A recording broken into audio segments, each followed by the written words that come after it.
Assalamualaikum warahmatullahi wabarakatuh. Halo sahabat-sahabat mahasiswa, para pejuang skripsi, baik yang masih di semester 5, 7, atau bahkan yang sudah hampir wisuda. Apa kabar? Masih pusing gak nih dengan data penelitian yang belum rapi atau mungkin sulit diolah di Excel? Nah, jadi di video kali ini saya akan mendemonstrasikan AI tools di Microsoft Excel yang bisa bantu kamu olah data penelitian dengan cepat. Setelah itu kita bahas juga langkah-langkah pembersihan data biar hasil penelitian kuantitatifmu makin rapi dan siap dianalisis. Yuk simak sampai selesai.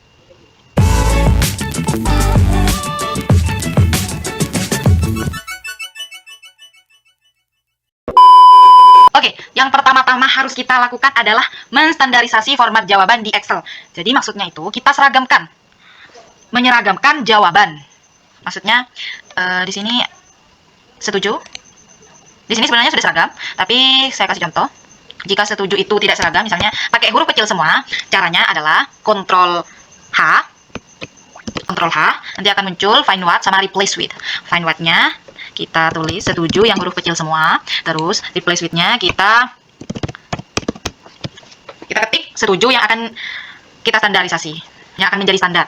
Seperti ini. Setelah itu replace all dari yang segini akan menjadi boom, akan berubah seperti itu.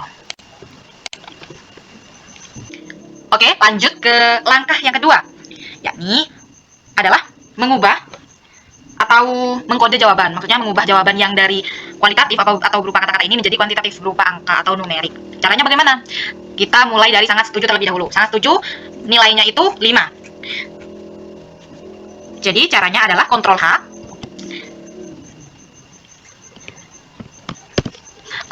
setelah itu sangat setuju kita tulis. Diharapkan tulisannya itu sesuai dan tepat. Terus di replace with-nya kita kasih kode 5. Boom, jadilah.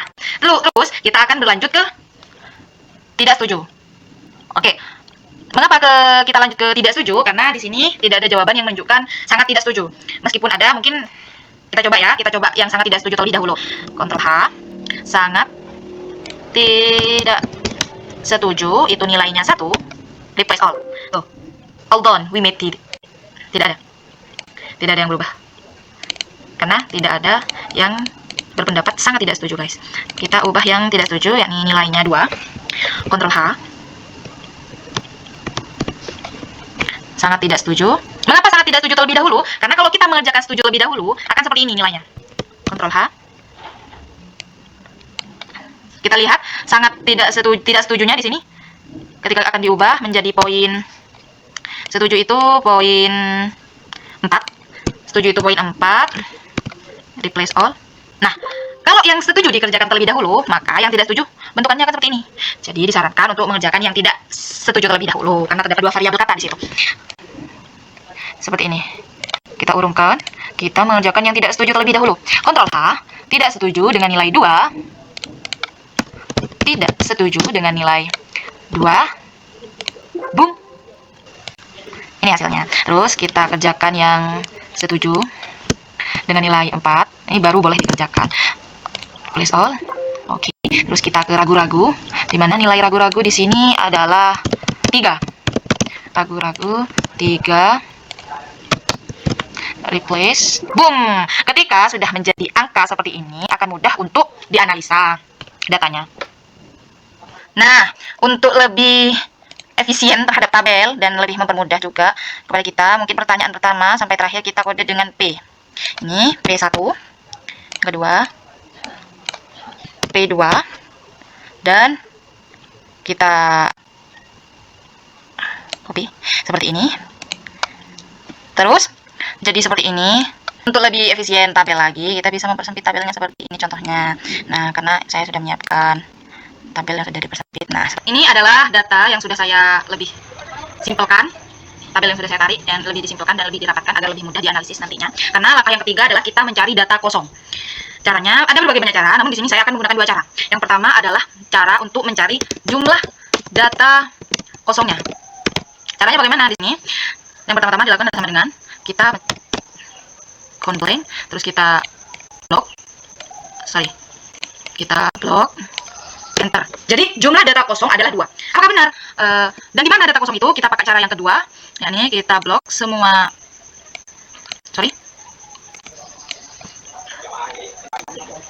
Kita blok semua datanya, terus Ctrl G. Ctrl G. Nah, di Ctrl G ini akan muncul yang namanya GoTo. Ada kita pencet yang spesial, terus kita pencet yang blanks. Oke.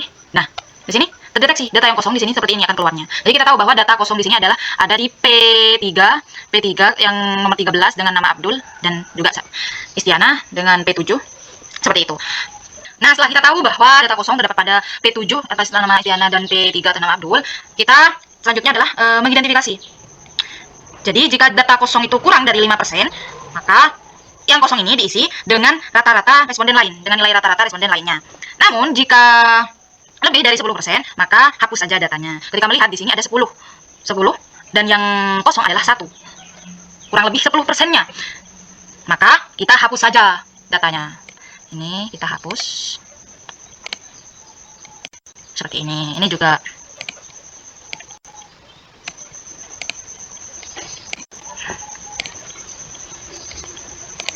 Nah, setelah kita tahu dan sudah kita perbaiki tentang jumlah data kosong, langkah selanjutnya adalah mendeteksi jawaban yang tidak serius.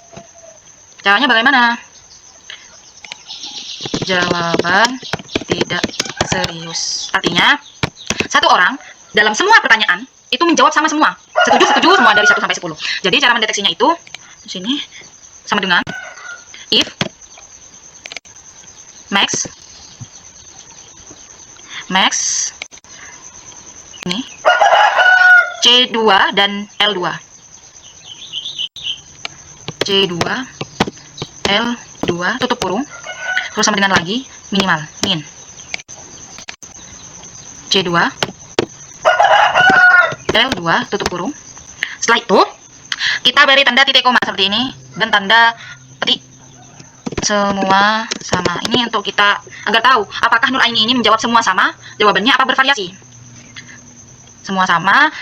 Terus setelah itu beri kasih tanda petik lagi dan tanda titik koma, tanda petik lagi, bervariasi, tanda petik dalam kurung, enter. Jadi data dari Nur Aini ini bervariasi. Untuk data yang lain bagaimana? Kita copy. Jadi yang terdeteksi jawaban tidak serius di sini, maaf agak lemah. Jawaban yang tidak serius di sini adalah punyanya Syarifatul dan Dayat. Karena semua jawabannya sama, tidak bervariasi seperti yang lainnya. Artinya mereka antara tidak niat atau memang tidak sengaja. Nah, karena Dayat dan Syarifatul di sini hasilnya menunjukkan lebih dari 90% jawaban yang sama atau yang semuanya sama, maka di sini Syarifatul dan Dayat di sini adalah anomali yang nantinya harus diperiksa ulang atau dimintai data ulang. Nah, karena cleaning data sudah dilakukan, data ini sudah siap untuk dianalisa lebih lanjut. Selanjutnya adalah Ctrl S untuk menyimpan dan menganalisa lebih lanjut lagi. Hanya itu yang bisa saya demonstrasikan mengenai AI tools di Excel. Kurang lebihnya mohon maaf. Wassalamualaikum warahmatullahi wabarakatuh.